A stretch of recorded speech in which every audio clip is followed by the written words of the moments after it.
Good morning, Faith Ministries family. I decided that I would use Matthew chapter 8 and verses 23 and 24 as a skeleton on which to hang the thoughts that I want to communicate to you this morning or tonight, whenever you're listening to this clip. In Matthew chapter 8, verses 23 and 24, the Bible tells us that when he had got into a boat, his disciples followed him. And suddenly a great tempest arose on the sea, so that the boat was covered with waves, but he was asleep. Then his disciples came to him and awoke him, saying, "Lord, save us, we are perishing." But he said to them, "Why are you fearful, O you of little faith?" Then he arose and rebuked the winds and the sea, and there was great calm. So the men marveled, saying, "Who can this be, that even the winds and the sea obey him?" The end of the year is usually a time when many of us make resolutions, for the following year. The tragedy that has been observed is that by January 28, 90 to 95% of those dreams or resolutions have been forgotten. And I hope that you're not going to fall into that trap. For us as believers, we usually want a word, for the coming year. We want a word that we're going to, hang on to, remind ourselves of during the year. We want that prophetic word. We want that declaration. We want that decree that, will push us into the next year. Well, I'm not going to do that, in this clip. What I'm going to do, though, is I'm going to challenge you to make a decision, because I think a lot of it comes down to what you and I decide to do. So, as the disciples got into the boat, they had been listening to Jesus, preaching to multitudes, and they see him walking into the boat and they follow him. And he says to them, "Let us go over to the other side." I want to say to you tonight, as we go into 2023, there is the other side that you and I need to go to. You need to cross over to the other side. That may be to do with, your relationships. It may be to do with your finances. It may be to do with your career. It may be to do with your ministry, your spirituality. I don't know what it is about your life where you need to cross over to the other side. The Lord says to the Israelites, "You've been around this mountain long enough. It's time for you to strike out." And for some of us in 2022, you just went round and round a particular area, and you need to strike out and go to the other side. Now, before you do that, I want you to ask yourself 3 questions. As the disciples got into the boat, several thoughts were running through their minds. They'd been listening to Jesus speaking to multitudes.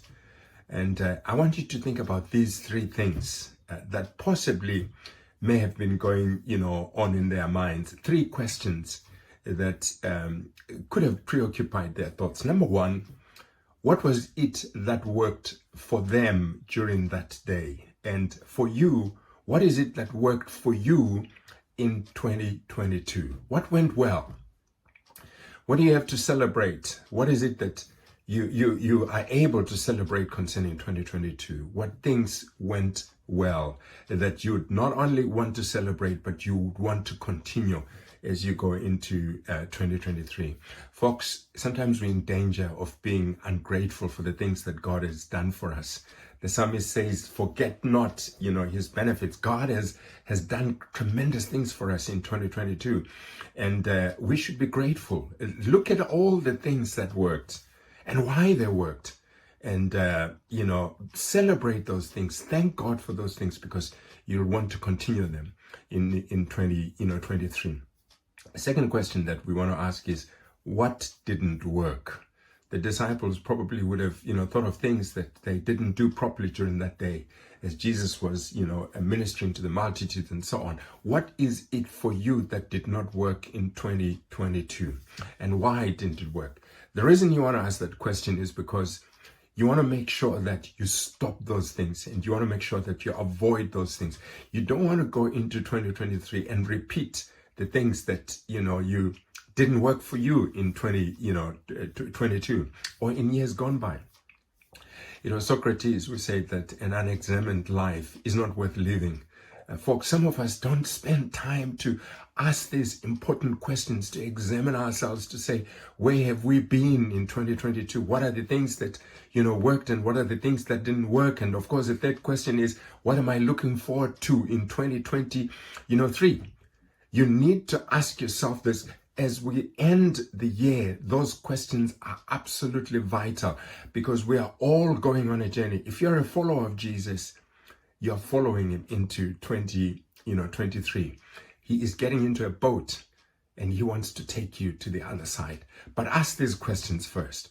What worked? What did not work? And what am I looking forward to, in 2023? The disciples were probably asking themselves the question, well, we're going across the lake. He says we should, go across. What are we looking forward to? What's going to happen, when we get there? So they get into the boat. And as they get into the boat, Jesus goes to the stern of the boat and he falls asleep. And as they're rowing across, of course, you know exactly what happens. A tremendous storm arises. And the Bible says they were in jeopardy because the boat was filling. They were in jeopardy of sinking because the boat was filling with water.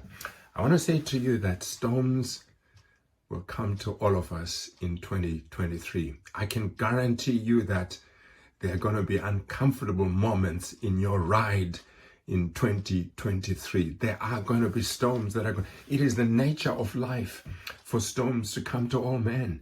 The fact that Jesus is in your boat does not in any way exempt you from storms. Even when you are in the center of the will of God, even when you're following Jesus into what he has called you to go over to the other side, there will be storms.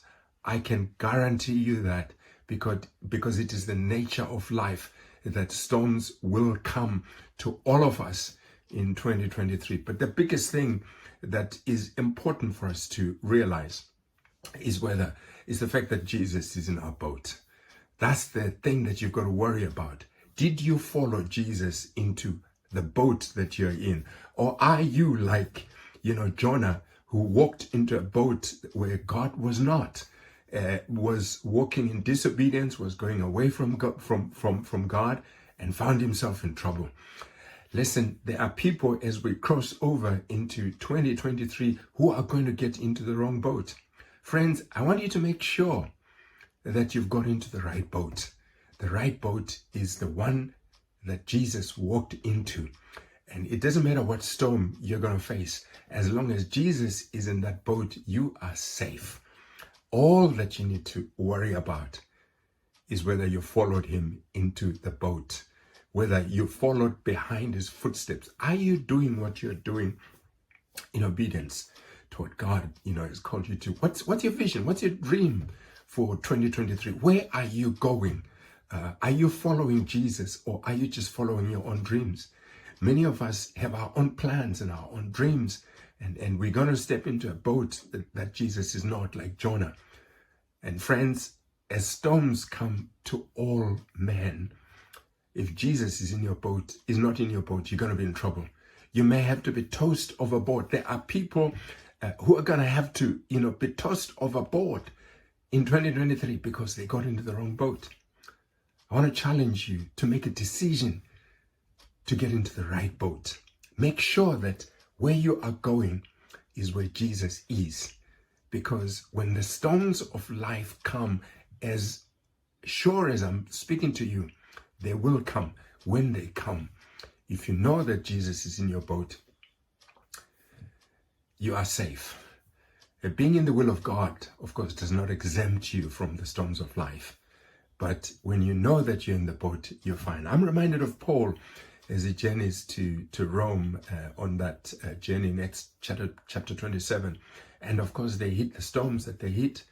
And he stands up and he says, "The God whose I am and to whom I belong stood by me this night and assured me that not only would I get to Rome, but that the men, all of you men, we're going to be saved. Not a soul, is going to be lost. When we know we are in the boat where Jesus is, where God is, he stands by our side and he assures us that we are going to get to the other side. So friends, whatever plans you have to do with your relationships, to do with your finances, to do with your spirituality, to do with your career, or to do with your ministry, whatever area of your life you have plans, I want you to make sure that they're submitted to God, that God is in those plans. Because as you execute those plans, there are going to be storms that are going to come your way. There's going to be opposition.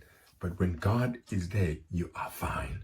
Well, what happens, after Jesus rebukes the storm? They get to the other side.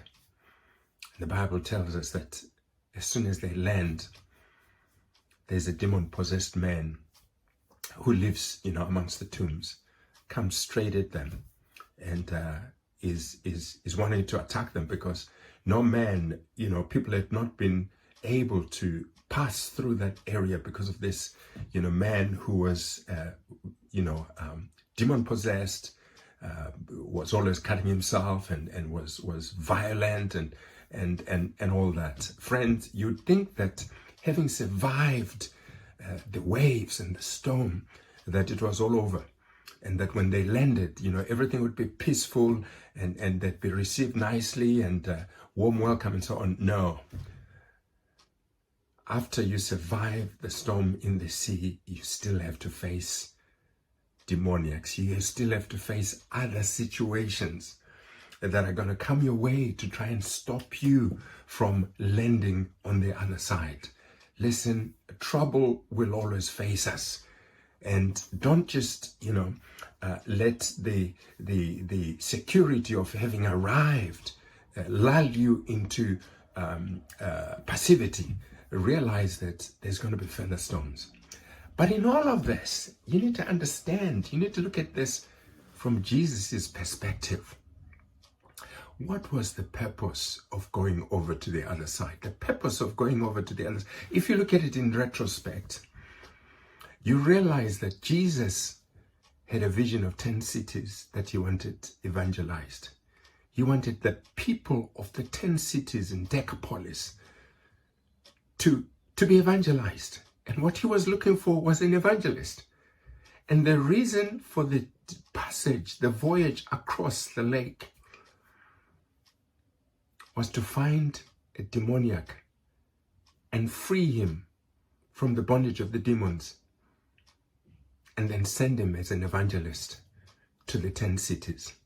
When that was accomplished, when the man was now delivered of the demons, was clothed and in his right mind, and was sitting at the feet of Jesus and wanted to follow Jesus, Jesus said, go back to your cities and tell them what God has done for you.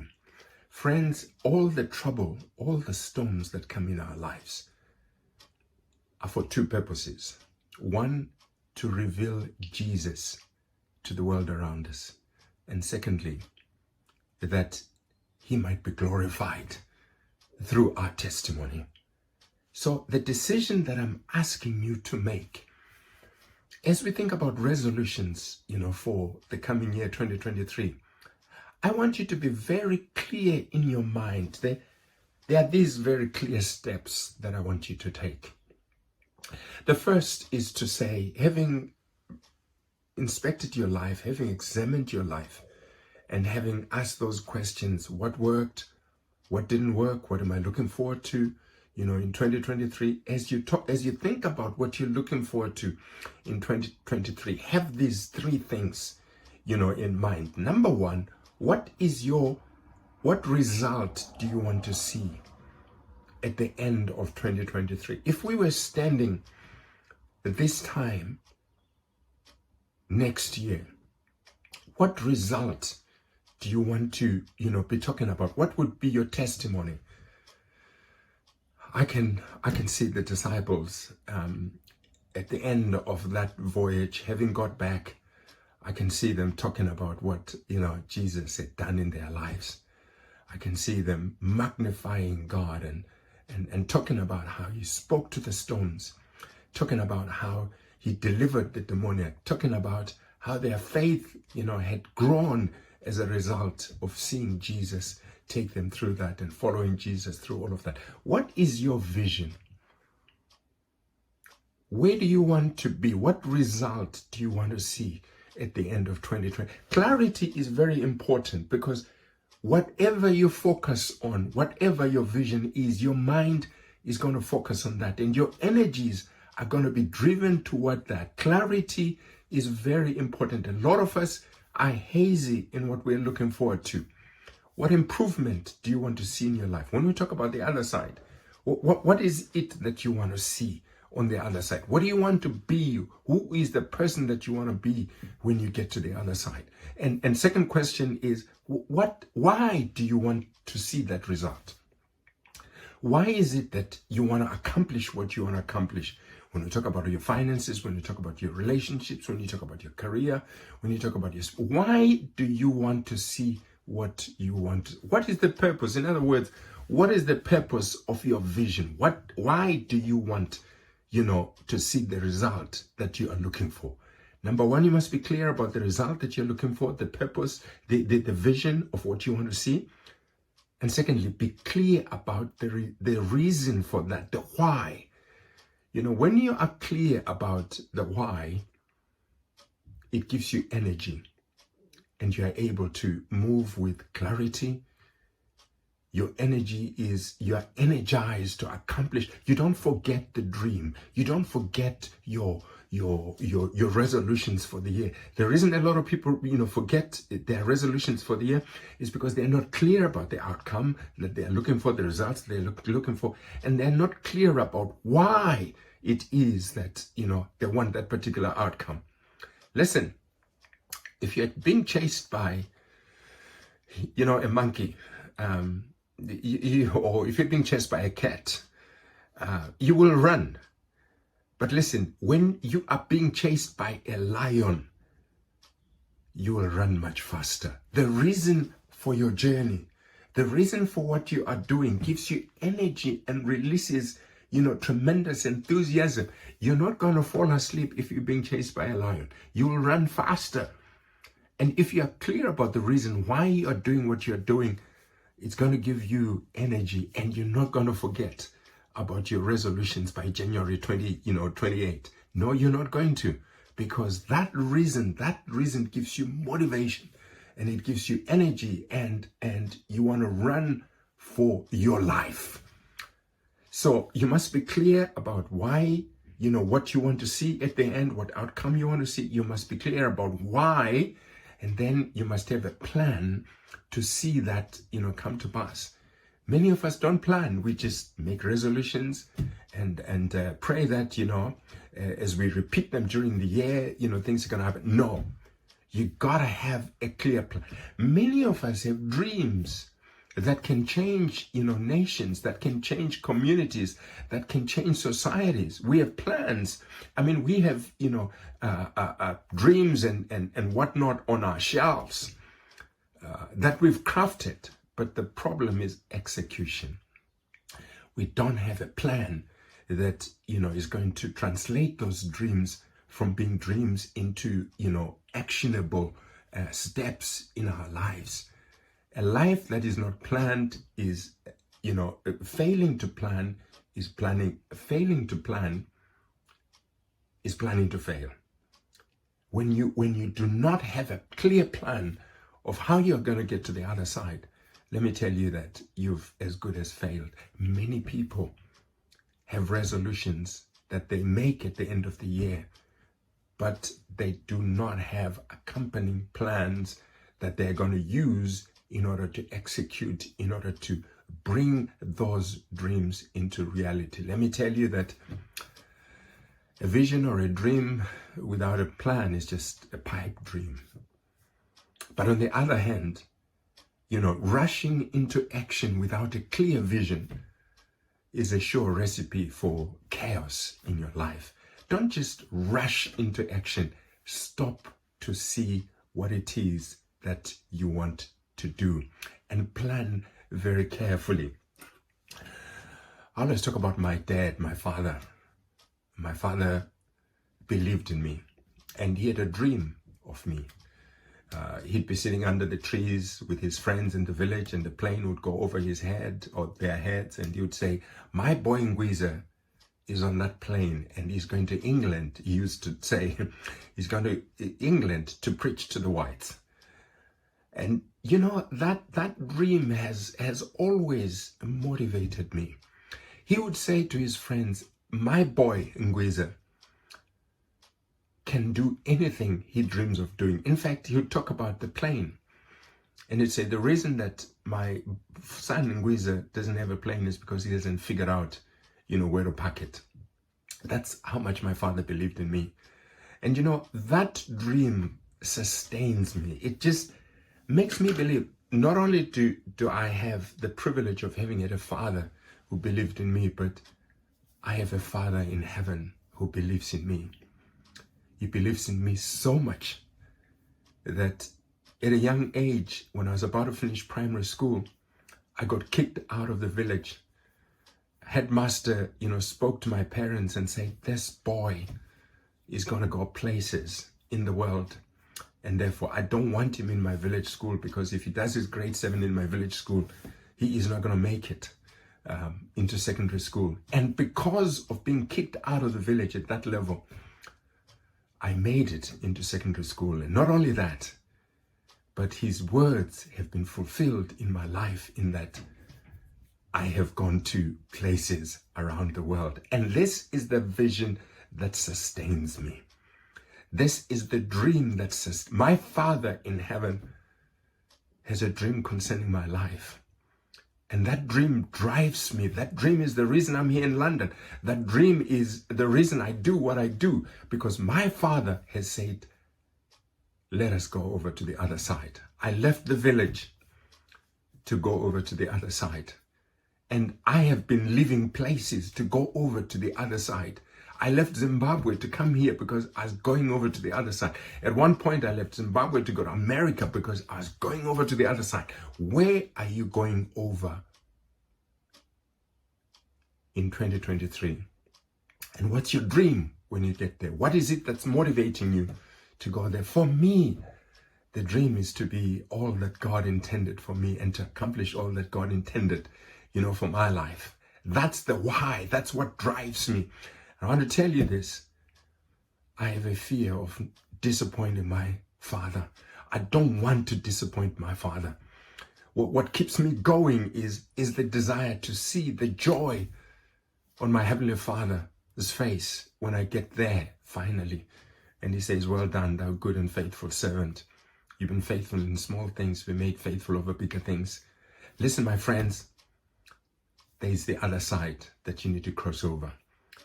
And my prayer is that you will do it intentionally, that you will be deliberate about where you are coming from, why you are going, to the other side, and that you will have a clear plan of how you're going to get there, and that you'll execute, based on that plan.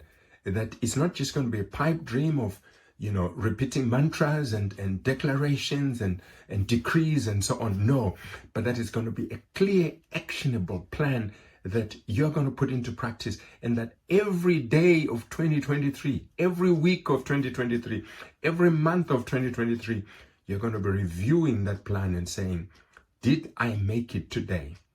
Did I take the steps I needed to take in order to get to where I need to get to? Or did I fail? And if I failed, why? What am I going to need to do in order to catch up and make up for my failures of yesterday? And if you've done well, to review that and to say, yes, I'm on course and I am going to get to the other side. That way, your resolutions are not going to be just New Year's resolutions, but they're going to be action steps that you're going to be reviewing all the way across 2023. We're going over to the other side. And you make a decision to follow Jesus. I look forward to seeing you when we get there. God bless you.